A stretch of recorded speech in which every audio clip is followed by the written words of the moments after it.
Hey there, boils and ghouls. Welcome to another episode of Hollow Weekly. Nick and George here with our top 3 comfort horror films. Mm-hmm. The chicken noodle soup of horror. That's how I was thinking about it.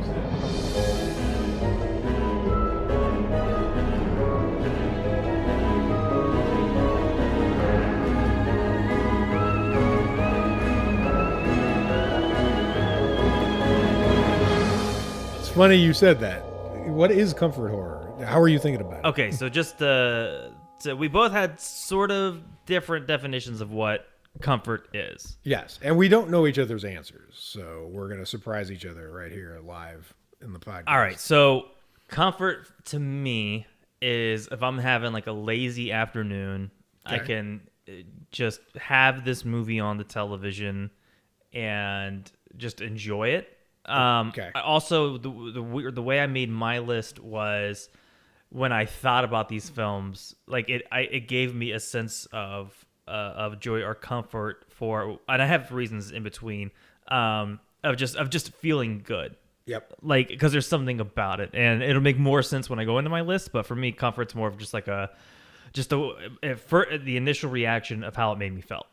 See, I know it's going to sound like a kid's thing, but I just thought of it like sick day, right? Like you get a sick day unexpectedly. You're home. You're like, I'm gonna watch horror. I'm just gonna chill and watch horror movies. What horror movie do I want to put on for the relaxed for this relaxed vibe? Yeah. Right? And mine can also fit into that. Perfect. So if I am homesick, so it's a little similar. It was so mine would fit that bill, Right. for me. It's just also like I was like, hey, well, comfort kind of like, and especially my number 2. There's a reason why. After doing some traveling, I thought about this film and was like, oh, I can't wait to get back to LA. Oh no shit. Okay. Yeah. So it's for a excited. little different, but they would still fit into your definition as well. And like there was a Supreme Court justice who they were trying to ban a book or some movie for pornography, and they asked him the definition of pornography. He goes, I don't have a definition. I know it when I see it. Yeah. So I know what comfort horror is by what it's not. Right. Yeah. Like, if I'm putting Martyrs on, it's not for comfort. No. Right? It's not a comfort horror movie, right? So I kind of picture like a spectrum or almost a scale. Like Martyrs is over here, and then this is over here. On like how far from Martyrs can you get? That seems to be the flagship for discomfort, Right. followed by like Human Centipede, Or yeah, like a Serbian few others. film or whatever. On the opposite side would be like your Sharknadoes, like just a ridiculous, and then everything else just falls on either side. But of that. So interesting thing is, I noticed. So we polled this in our Facebook group, and shout out to these guys. They are great, and they came up with some really great answers. And I'll get to them we're going to cover some of the answers in a second. But the thing that really caught my eye was I was noticing a lot of people have a comfort horror film based on the sweet spot of where it hit them at a certain age. Right. I'm so glad you brought that up because a few of the fans answered that. We'll get to their Yeah. here in a Well, second. let's do it now, and then we'll do the genre thing. So, Okay. in the group itself, we polled it, and we let them add whatever options they wanted. And to. if any of these are on my list, I'm not going to say it yet. That's fine. That's totally fine. I'm actually not going to cover the whole thing because there were. I mean, it's a big group. There were a lot of answers. But there was one in particular we looked at. Right. Well, go down the list first. So here's the winning answers were with the most votes, which was like almost 50 now, is Trick or Treat, which totally makes sense. It has that fall because a lot of obviously being fans of Hollow Weekly and horror, October would be the time you enjoy it the most. Exactly. You get the it's nice a time leaves. machine movie. Exactly. A time and place machine movie. And it feels like I said on the show before, like that movie feels like they bottled fall. So I totally get why that's comforting. So you just pull that movie out from the cover, and all of a sudden it's your fall candle horror movie. Exactly. It's like what they sell at Bath and Body Works. It's like that fall candle. Don't kill us, Sam.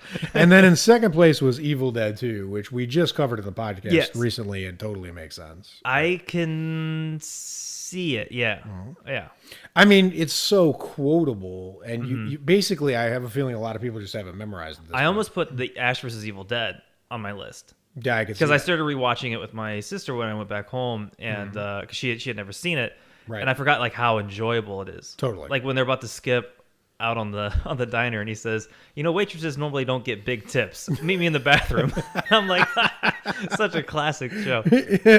Dead Alive came in third. I was really surprised to see that. I was too. And Texas Chainsaw Massacre 2003 came in fourth. So that reminds me. Talk to me. So I almost put that on my list, and a lot of people, you were saying that like.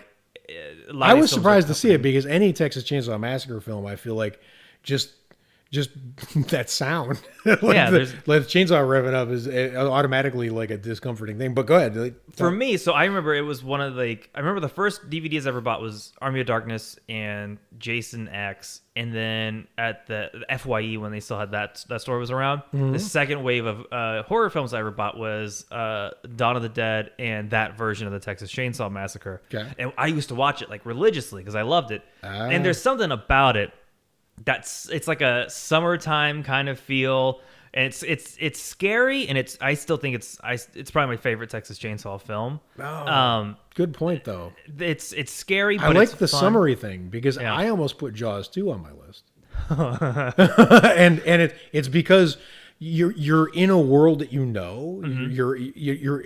in Amity, and the rules, who the villain's going to be, like the characters, but it's not the intensity of the first one. It's a good movie, but it's not intense, right? Exactly. So and for that reason, I think it fits the relaxing feel for it while still having like that grime to it. So I totally get that, and I'd almost made my list. Right behind that was Monster Squad and The Lost Boys, and then the biggest surprise of the whole poll, besides some jackass putting The Notebook in there, was I cry every time I see that movie. I'm 2 and 2 for crying on The Notebook.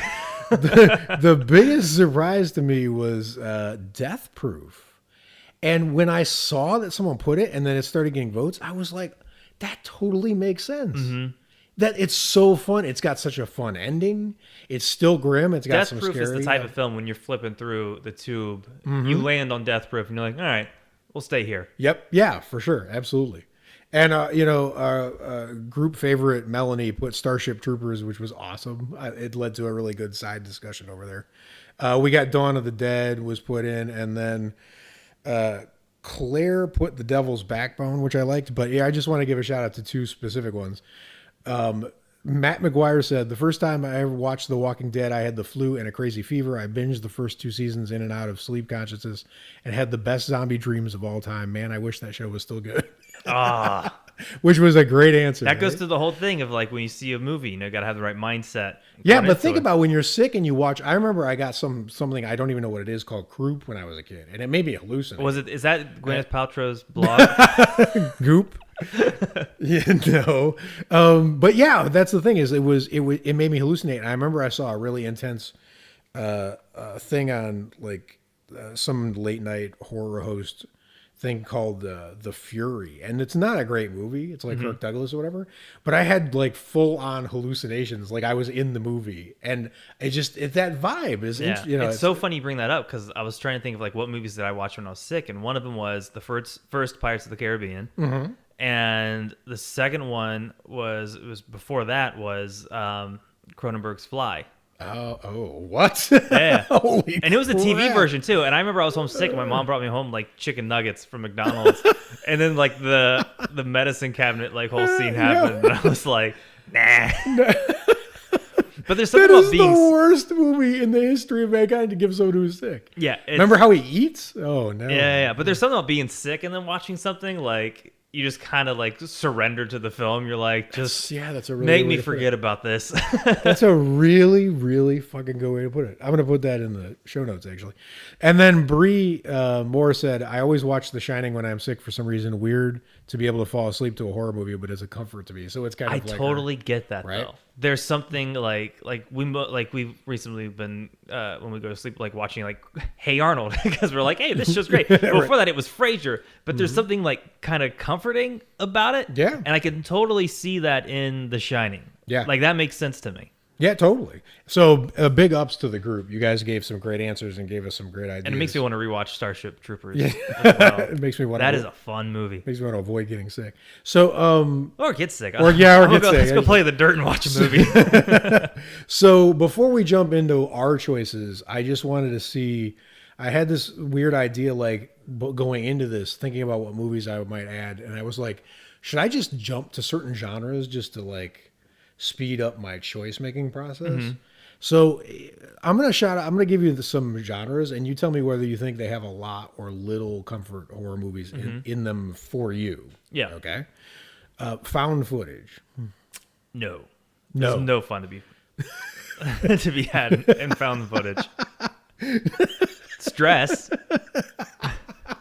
If you want gray hairs, watch found footage. Because I'm trying to think, like VHS, Blair Witch, Right. or, Wreck. Right. Yeah. Sure. Stress-inducing. No fun.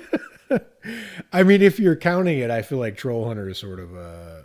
That would be Sort of a comfort That horror would be probably like the only one. But yeah, I don't think there's a Yeah. lot. Overall, no. Okay.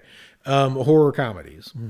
Yes. In fact, I got one on my list. Okay. Yeah, I think there's a lot. Of I think that, comfort horror. in fact, horror comedy makes the most sense for. Yeah, it really, really does. I honestly feel like Shaun of the Dead or What We Do in the Shadows, Yeah. like, are just automatic. Mm-hmm. Make you feel good horror movies.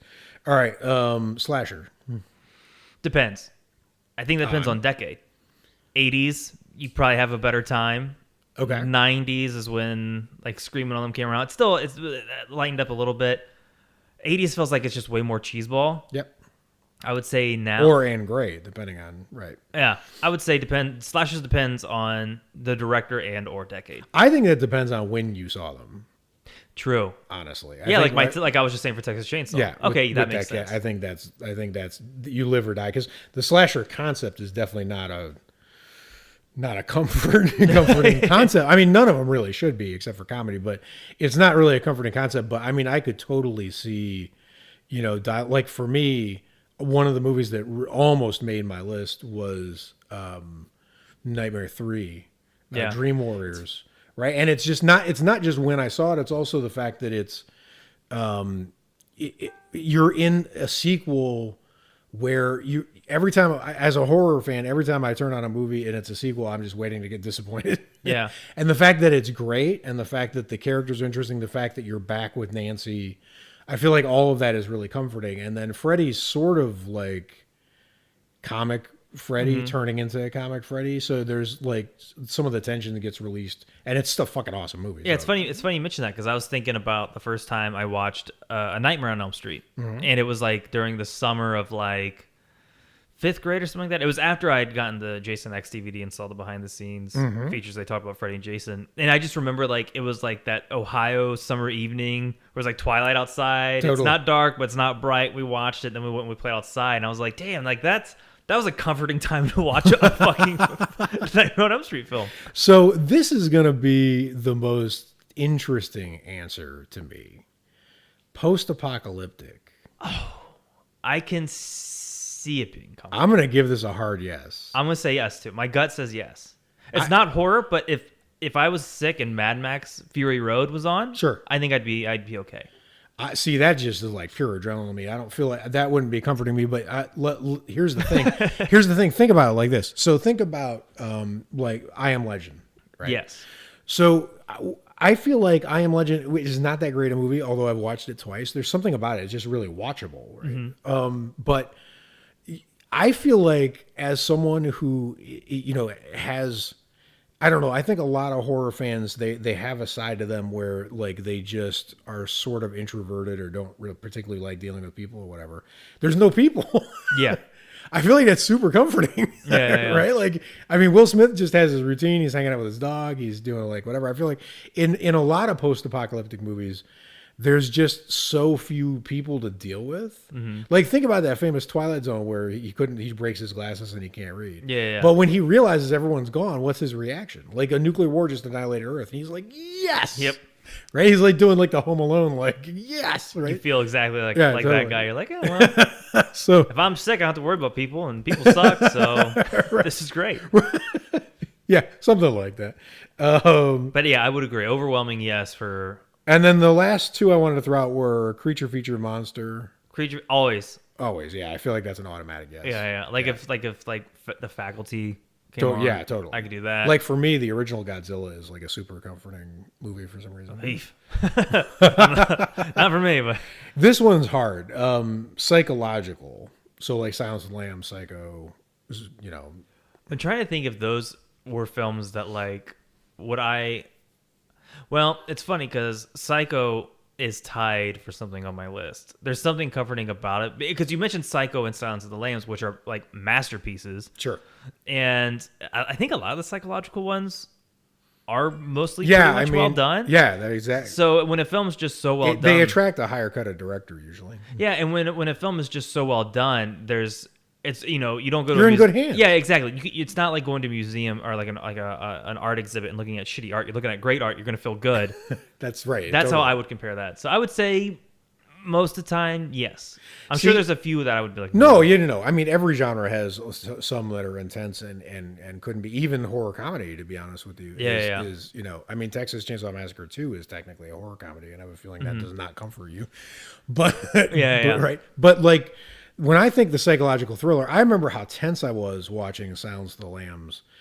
And, I don't think, but here's part of this to me is I think part of the unspoken question of the comfort horror question is how many times have you watched it, right? Because watching Silence of the Lambs the first time, no way. But I've seen it 5 times now, and I feel like if it came on and I was watching like the last half of it, and he was like capping it with, "I'm having an old friend for dinner," I'd be like, this is so good. What's funny is when sometimes watching a movie a bunch of times turns it into a comfort horror movie. What's funny is in fact, my second or my number 2 is a film. Last time I watched it was in like my German class, and we watched it with like the German voiceover, and I haven't watched it since then.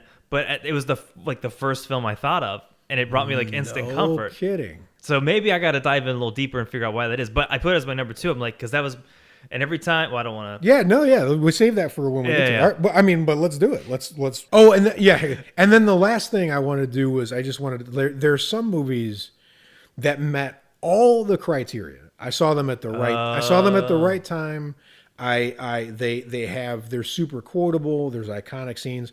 I think there's certain kinds of things that end up in movies that automatically make them ineligible to be comfort movies, at least for me. So I'll give you a couple examples and see if any pop into your head for you. Mm-hmm. The Howling was one of the first movies I thought of. Yeah. It's because I feel like every version I see of it, it's like it's shot through gauze. So it's really soft and fuzzy, and it's not super clear. It's not hard on the eyes. It's a fun movie, like whatever. But there's this weird sexual assault, like subplot tension to it, and I feel like if that's in a movie, it's just automatically not.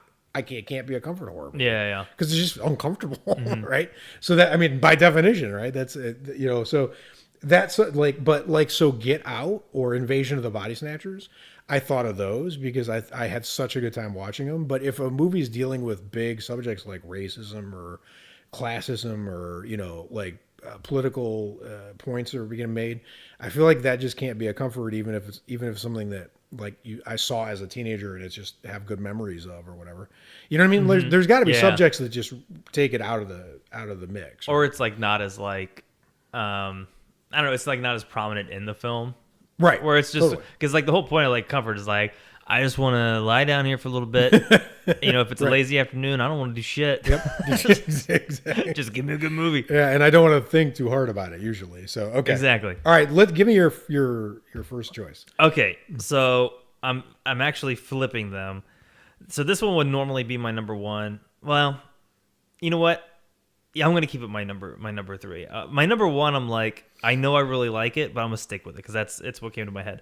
I didn't want it to be like any of my normal favorite films, so Sleepy Hollow, Bram Stoker's Dracula. But then I was like, okay, so I have the film and I have it tied with something equal to it. So and this is such a generic answer, but I have a reason why, is Monster Squad. Okay. And I mentioned it every other episode. So you went with what the group did too. Yeah. Okay. Yeah, but it's because that was the number 5. But I was thinking about like why is it a comforting film. one, like they're not dealing with anything huge, right? Right, It's I mean I know like Dracula has some bigger intentions, but but it's kind of a small scale film in the terms of it's one town, Yep. a handful of characters. The kids are a lot of fun in the film. Yep. The monsters are cool. Yep. And just the vibe of it, like the stakes don't feel like it's nerve. It's not like something like Mother, where it's just like scraping nails against a chalkboard. No, it's definitely Like not you're able to watch it and like, okay, so the stakes are high to these kids, but as a viewer, you're like, okay, I know how it's gonna go on.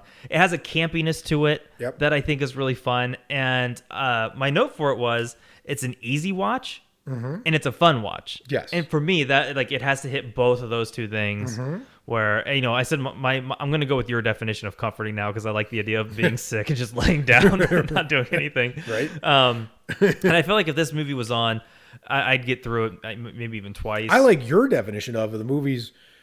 It's good in a way it makes you forget you're sick. That's the key. And Yeah. it's so entertaining. It takes you out of just suffering, and you get. And I think just, the Monster Squad, right. I feel like it would do that. See, for one me. of the things I think is really cool about that choice is one of the things that is comforting is I'm a really verbal person. One of the things that's comforting me is rhymes. Like rhyming is comforting. It's almost like a lullaby, like a soothing.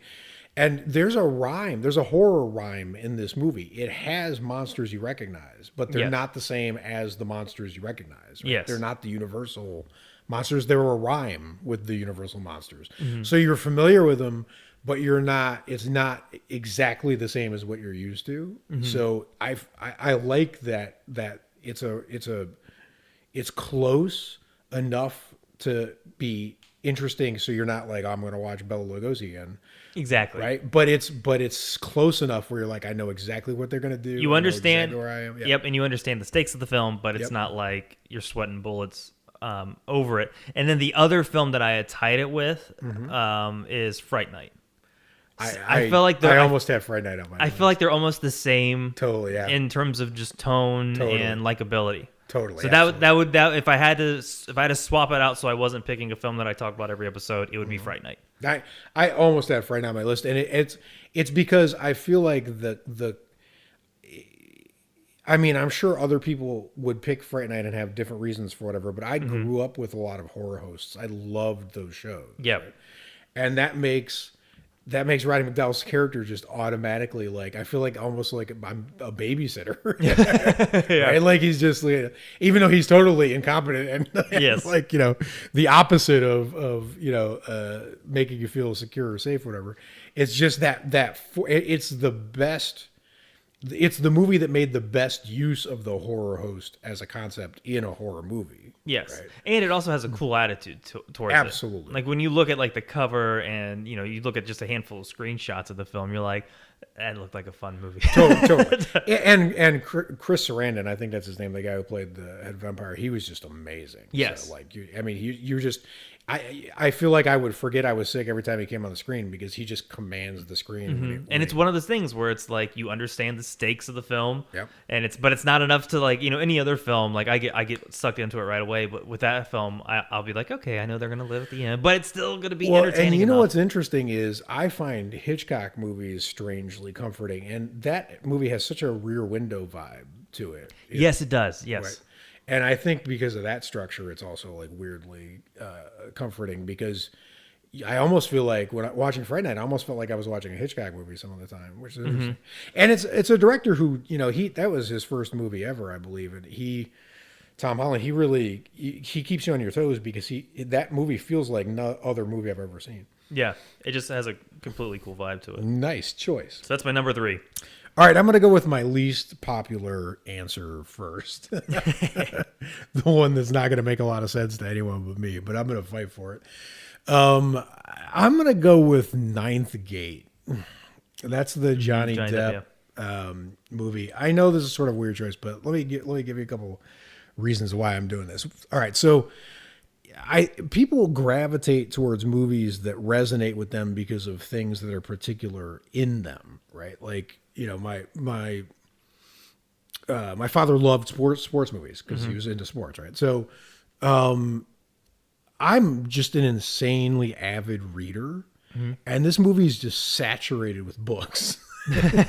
Like it's just almost every other scene is in like every other scene has someone who owns a library that I would just like, if I walked into that room, I would be lost for days, right? Like I would never come back. So it's the whole premise is based around one of those old leather bound like books. And those are really comforting to hold. Now this one was written by the devil. Yep. So that takes a little of the comfort edge off of the whatever. But I mean, generally speaking, books I feel like are kind of like a soothing, comforting object, especially like the old school, ones.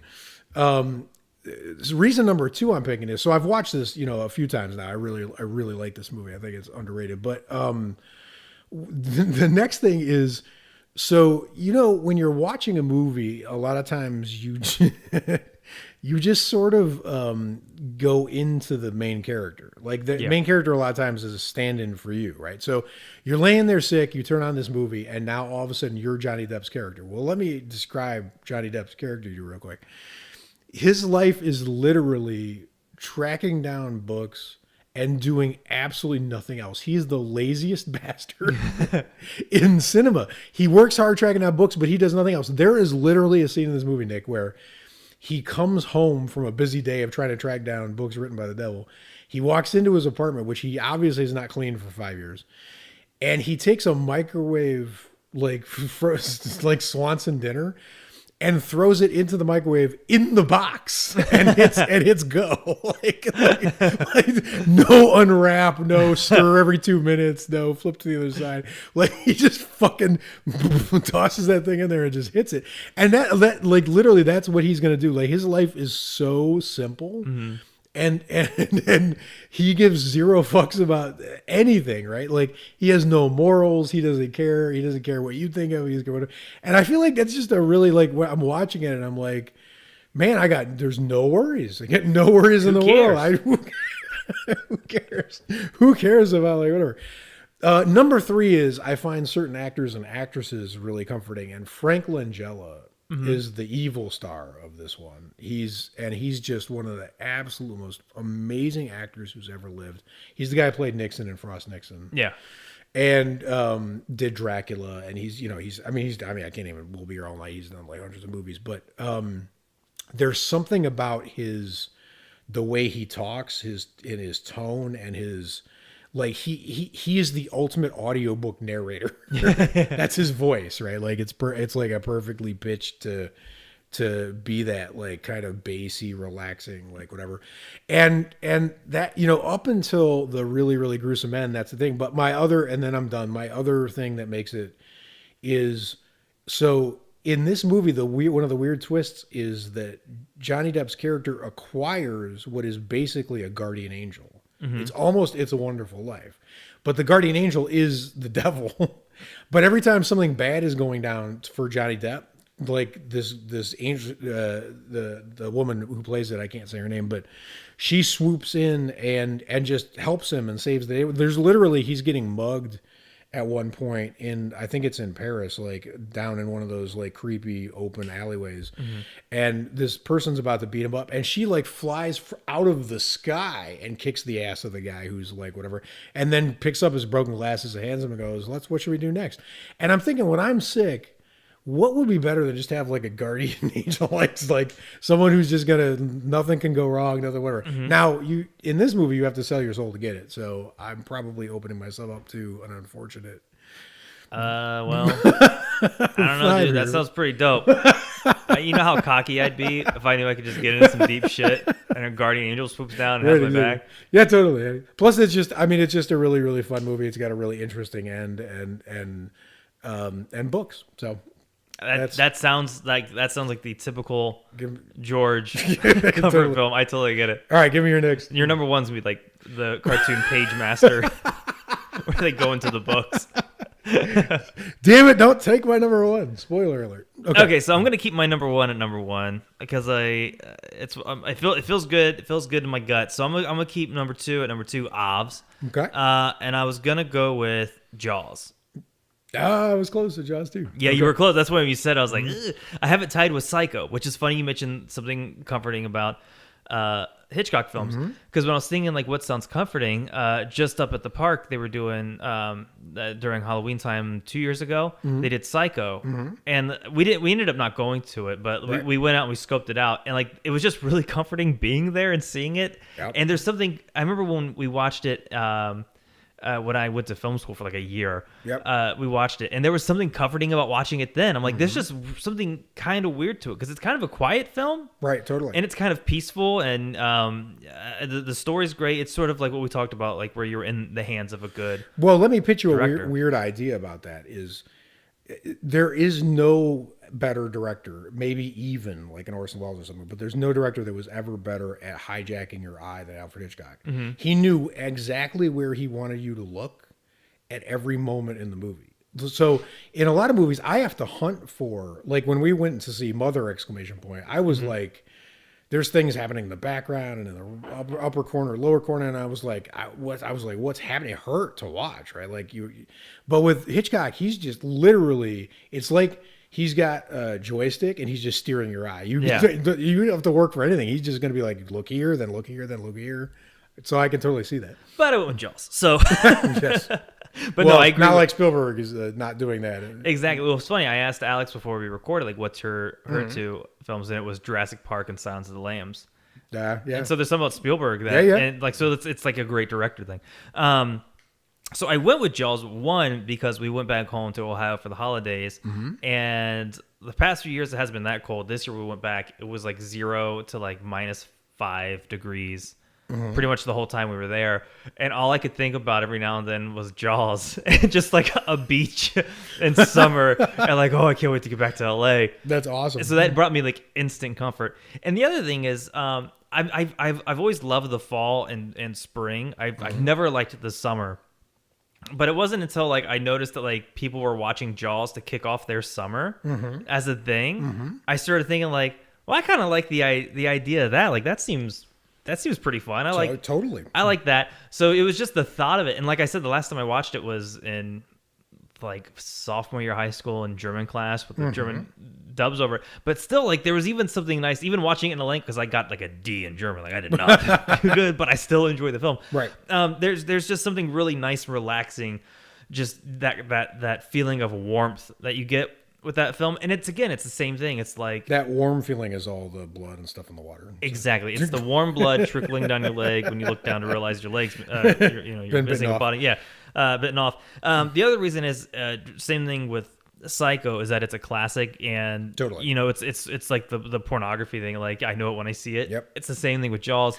Well, and one of the interesting things about Jaws is, and I realize this more and more on rewatches, is Spielberg's not in any hurry to get the story unfolding. He's taking his time. You're getting to know the characters.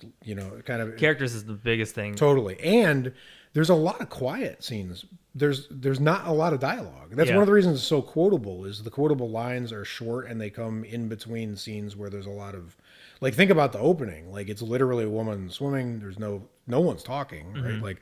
And there's a lot of scenes where there's no one talking or Quint singing. But yeah. Well, the other thing is I was sort of thinking, you were talking about the guardian angel, like, swooping in and taking care of you. And the way I see it is Roy Schneider is sort of like the dad when you're still going, you need any more soup? Like, thanks, Roy.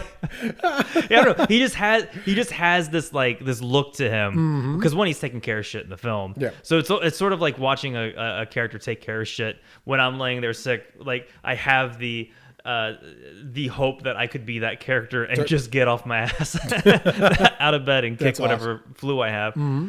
So for me, Jaws brings some comfort. Totally. I think any movie that you basically have memorized any movie you can watch in a different language and know what the hell is happening and know what they're saying without. Yeah, for sure.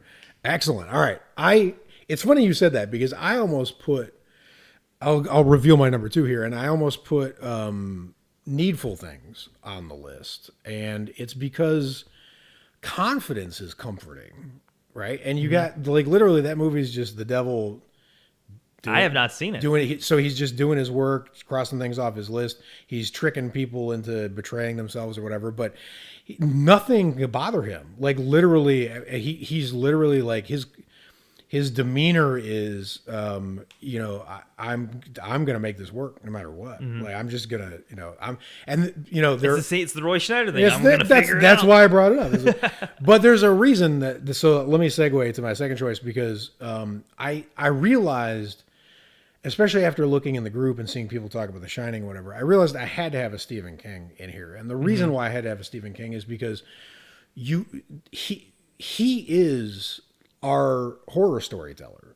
Yeah. We know his voice so well, and the way his characters behave in his world so well that I can't imagine anything more comforting, right? Like because the Stephen King voice, like that, like as soon as you walk into the new It movie and the characters start doing that banter with each other, you're in Stephen King land. Yeah. And you know it, right? Like that's how it works.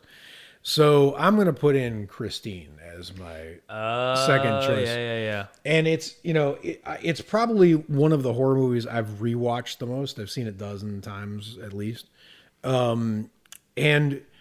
So I realized one thing I had to have for the comfort side of things was I had to have a movie with great music, right? Which Christine, You get a great director. obviously does, a great director and whatnot. But when you think about Christine's a slasher, believe it or not, it basically, it is a slasher movie. But there's just no cutting. There's just running over.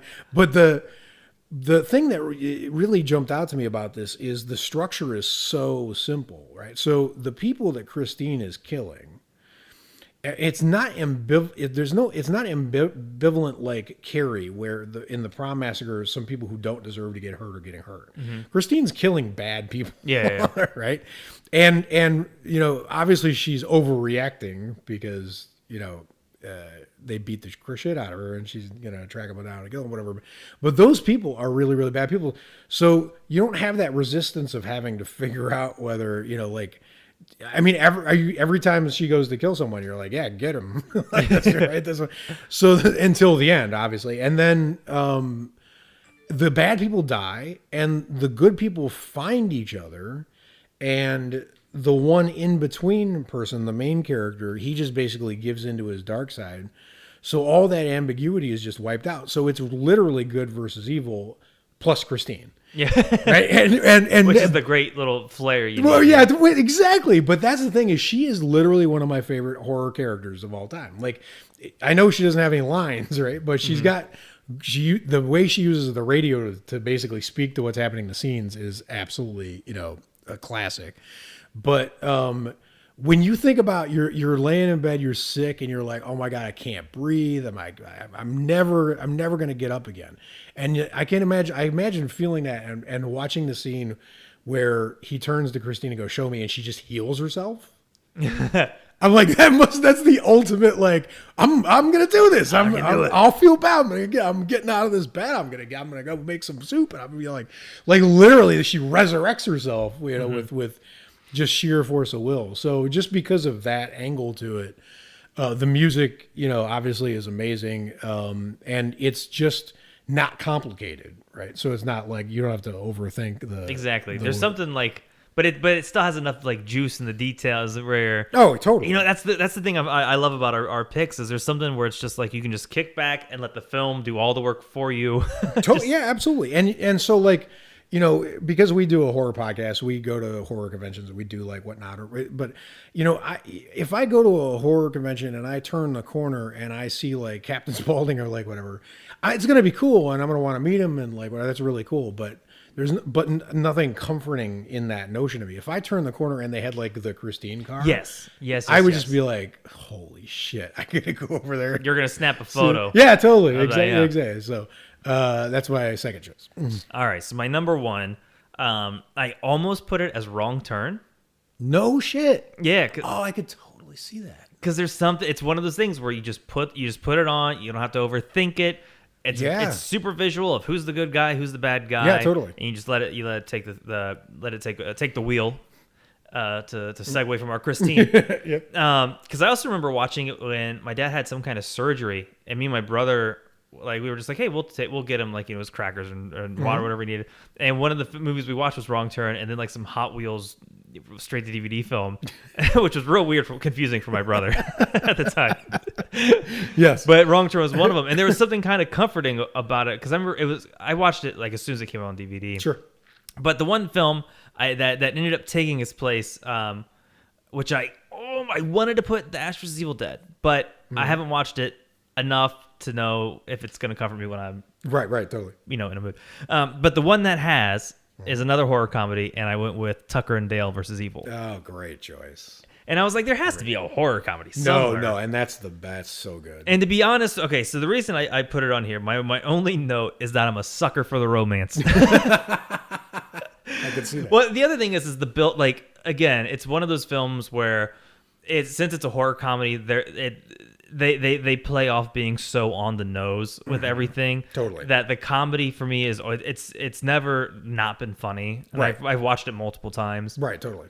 I like the Psycho Kid. Yep. And it's one of those films, like every time I watch it, I still think, how dumb are these kids to think that they're murderers the whole time. And the other thing is the actor. Like I don't remember who directed the movie, but I love the cast. Yeah. And the guys who play Tucker and Dale. The one redhead guy was the robot in Rogue One. Yep. And I just love everything that guy does. No, the whole cast is phenomenal. And the subplot of the kid being going psycho and all that other stuff, like I totally dig that. And it's just a film that like you get enough gore, you get enough laughs, a few jump Yeah, I scares. admire anyone who can be laying in bed sick and watch people get fed in a wood chipper.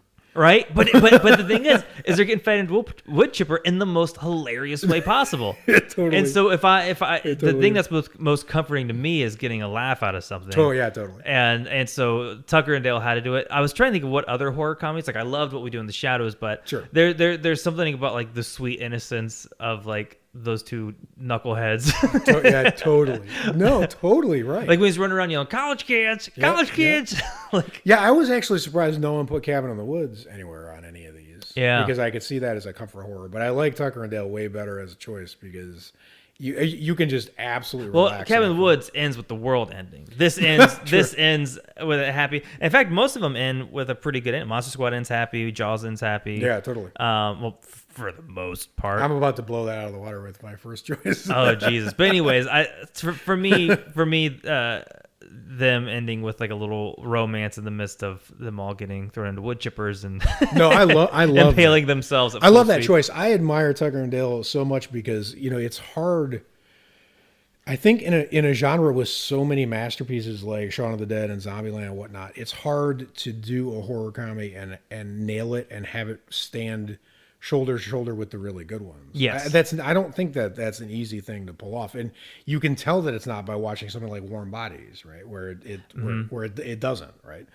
But this one totally did. I mean, Tucker and Dale to me, it's just as good as any of the other horror comedy classics. Exactly, and I think a lot of it for me is like I mentioned just a second ago, is they all have like brighter endings. So when I'm looking for comfort, it's I don't want mother exclamation point. Well, there's actually a bunch of scenes in Tucker and Dale where they're basically taking care of her, like bringing her pancakes and exactly bandaging her up. So I see your secret sick subplot here. You just want to be taking. I want them to taking come take care of me and bring you pancakes. And I want Tucker and Dale and Roy Schneider to come make me pancakes.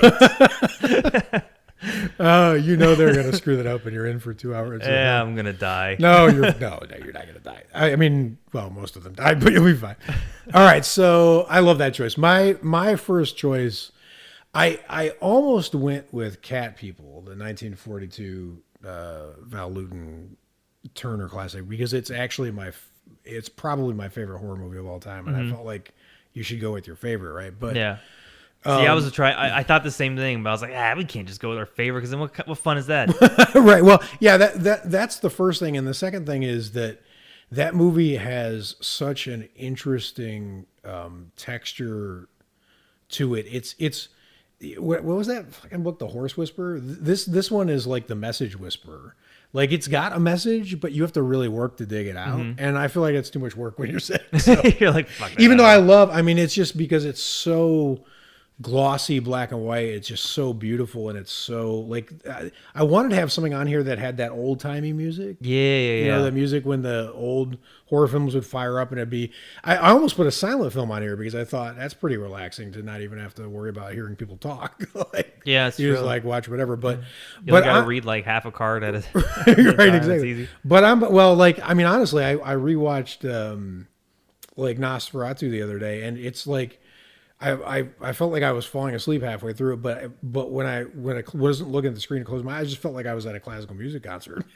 Yeah. It's like going to a concert, you know, when you're not watching the movies though. But I'm going with Mulholland Drive, and Okay, that makes sense. and I'm going with I know the bleachers are going wild with that's not horror. It is a horror movie, and it has a lot of horror elements, and the reason why I have a very particular reason why, aside from the fact that I find just so it's basically a Hollywood dream turns nightmare, but a lot of the movie is in sort of like a dream state, like a dreamy state, which I find super relaxing. Right, a lot of times you're and one of the things that's happening in this movie is. Like Naomi Watts' character is playing an actress who's gearing up for an audition. So when she does her practicing for the audition, she does it in the flattest, like cheesiest actress tone you could possibly do. So it's almost like watching a soap opera in those parts. And it's just for some reason all of that I just find like really soothing. But here's the main point to me is when you turn on a David Lynch film. You have almost no chance of figuring out the plot if there is one. I understood Twin Peaks like straight. Right. The first time. Didn't need to Google You did it. not. That's not a thing. It That's took not- like 7 hours of you. I thought you were talking about original Twin Peaks. I was like, that actually sort of makes sense. But no, you're talking about The Return. And Oh, that yeah. that makes no sense. So, but you know, we had all these movies on the list, and all of them like have a plot. Like Jaws is a thriller. It was built to get the people in the audience to squirm and scream and hide their eyes and do like whatever. David Lynch is doing a whole different thing. But first of all, when I turn it on, I'm like, I don't even have to figure out what's happening because he doesn't even know what's happening. I'm just gonna watch it. Yeah. That to me, like the fact that I can turn my brain off and just watch images, and there is a plot, and you do get to figure out like some of those things, whatever. But if you don't choose to, you don't have to. Yeah. you can just. It's like one of those like really glossy magazines, like you know that you just get a free trial for, Oh, and yeah, you just yeah. flip through, and you're not even reading. Your eyes not like. You're just taking in like what your eye catches. Yeah, totally. So there's that side to it, right? But the music, holy hell, Nick! Like this music it's got like jazz 50s doo-wop, sinister undertone music, and then this haunting song at the end called Silencio. And I'm telling you, that Silencio song is so sad, but it's also like just so like. You know, just everything's going to be what it's going to be. It's literally like the horror movie version of Que Sera Sera, right? So when you're laying there and you're thinking like, how did I get sick? What the hell did I touch? What, like who sneezed on me? Like whatever.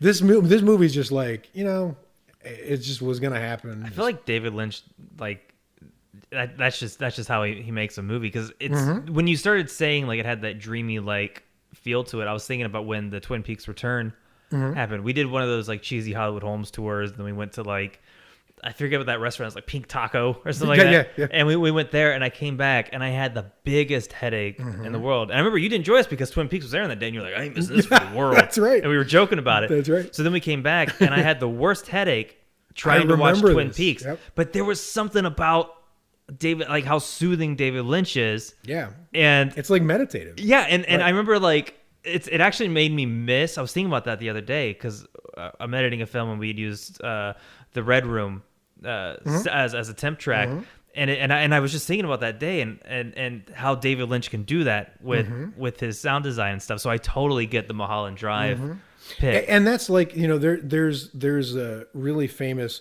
A lot of people forget how this movie actually opens with the dance contest, which is ridiculous, totally ridiculous, but amazing.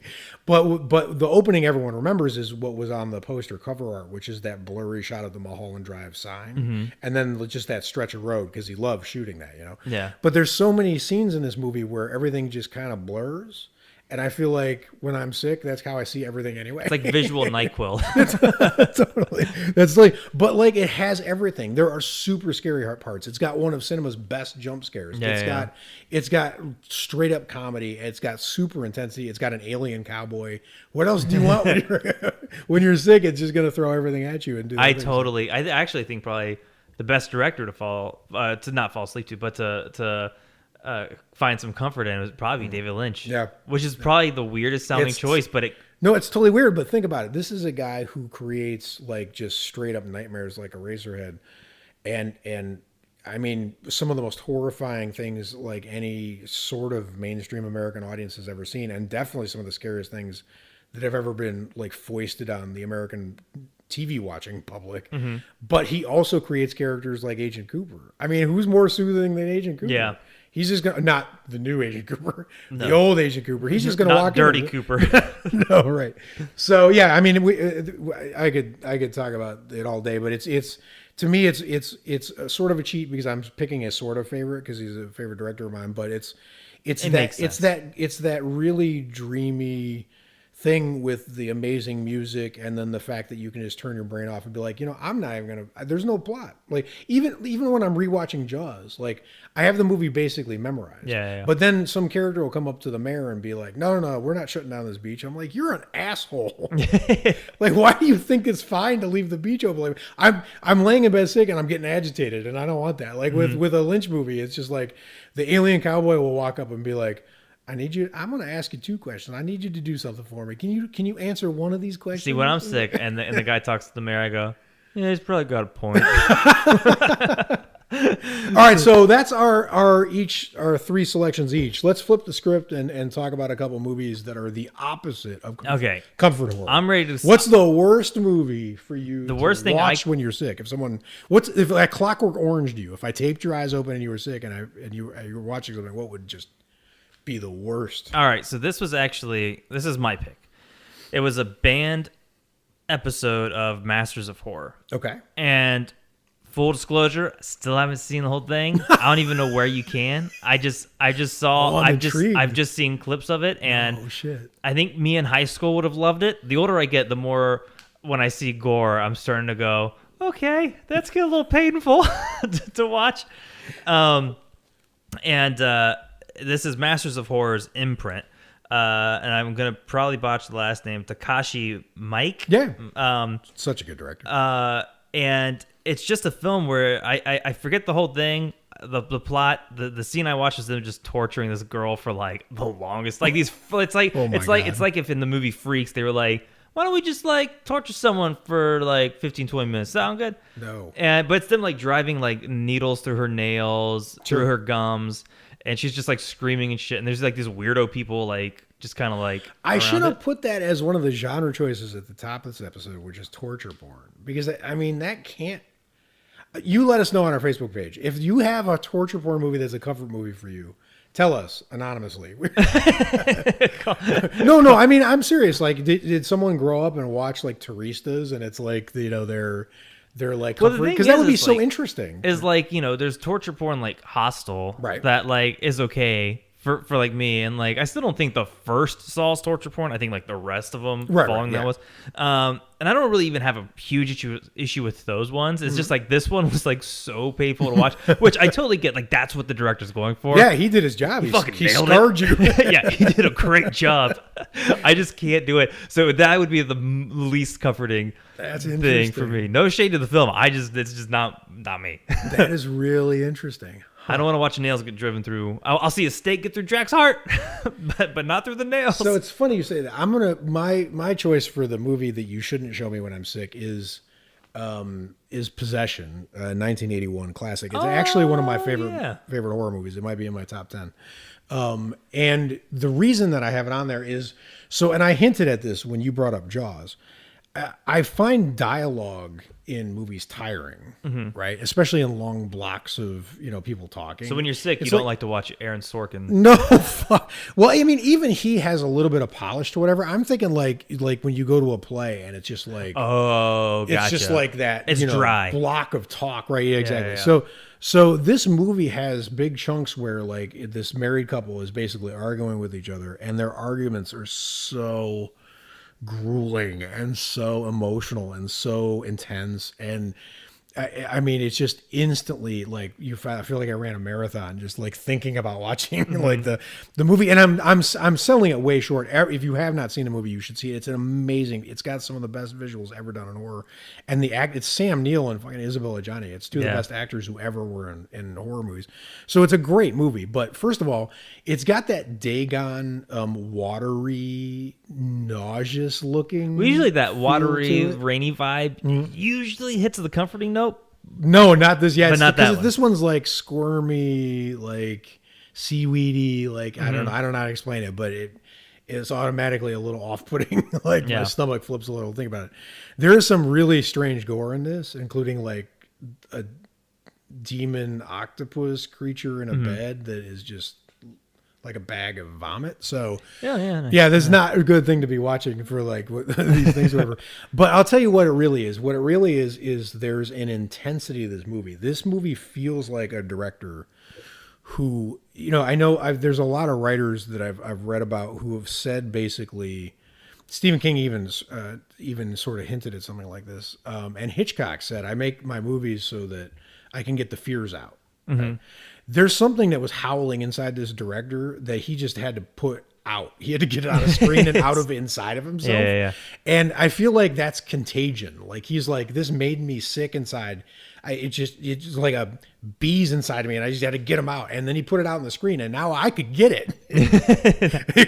Now I'm gonna get it. So if the I- last place you want is when you're looking for some comfort. Right, it's gonna. If I touch it, now I'm gonna get it. Right, like so. I feel like he just basically put a virus on the screen, and I want nothing to do with that when I'm feeling sick. So I totally get so that. I'm out. But when I'm well, it's one of my favorite Then it's favorite movies to watch. So well, go for it. And you said you had a fourth film that you were toying with. I'm curious, what film was that? yeah, no, honestly, I already sort of threw it in there because what I was really toying with putting Elm Street 3. I really wanted. Oh, that was the I one, really okay. wanted to put it in there, but I felt like Elm Street 3 and Christine were going to cancel each other. I had to go with one of them Well, you mentioned that watery. because they both have great music and they, Well, the one thing is normally because like I listen to all kinds of music. I can daydream, just listen to soundtracks and stare out the window for hours. But I didn't base any of my films off of music, no, right. which I thought was really strange. And you mentioned that watery vibe. And if I had to add one more just to cheat, Sure.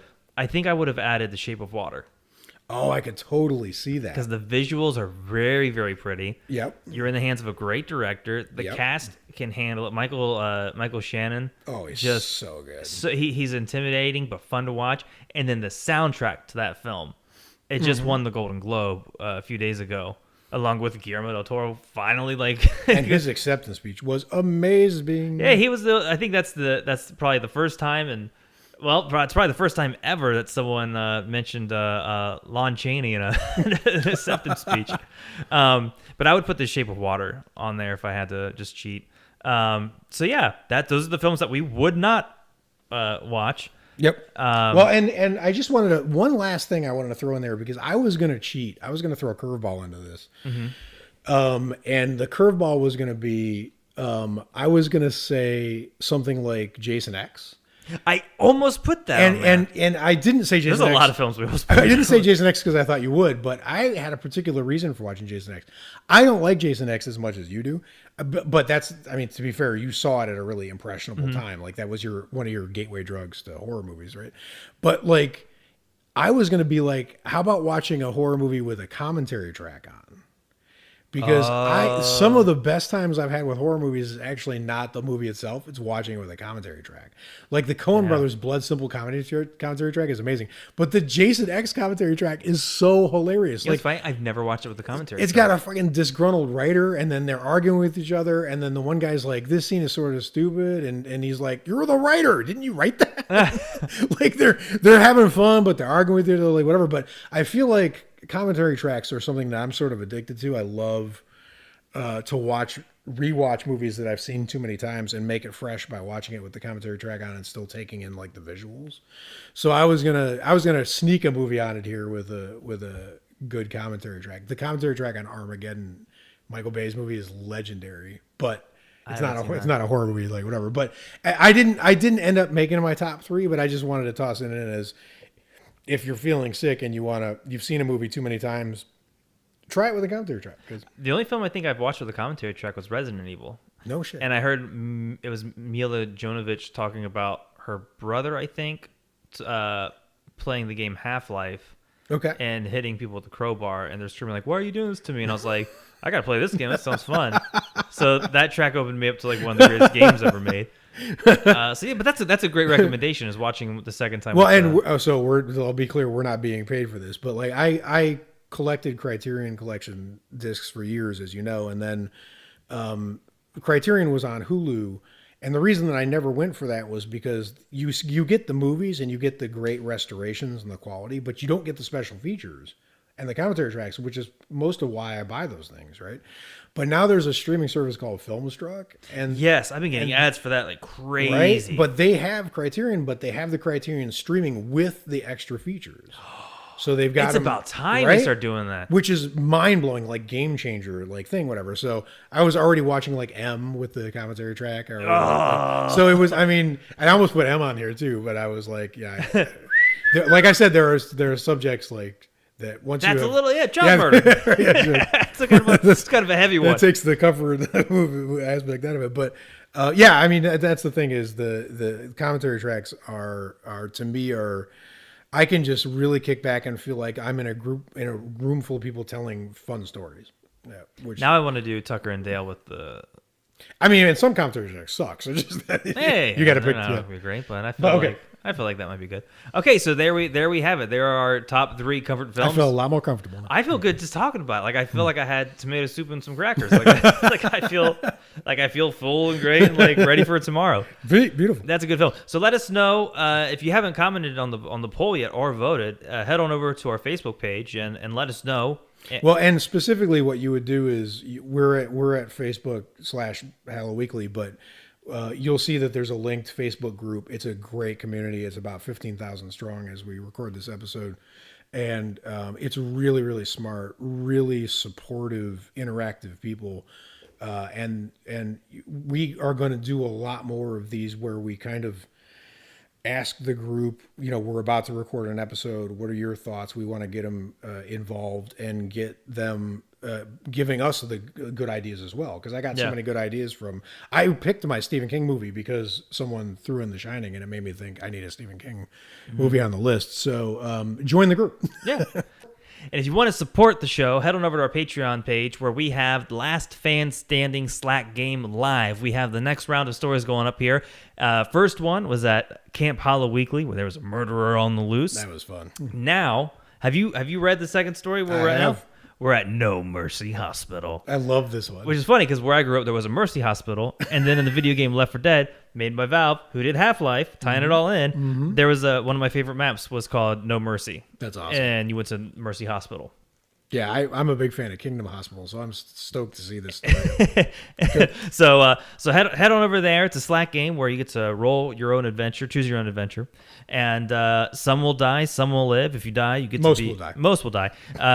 You'll be in the obituary at the end of the story that's posted on the Facebook page, and if you live, you get a shout out. I want to die. I want to be in the obituary. I haven't been in there yet, so we got to get you rolling. We got to get you rolling. Exactly. So go on there, check it out. Check out our tiers. We got the flirt, the jock, the stoner, the final girl, and the killer. Exactly, and that's Patreon. www.patreon HalloWeekly.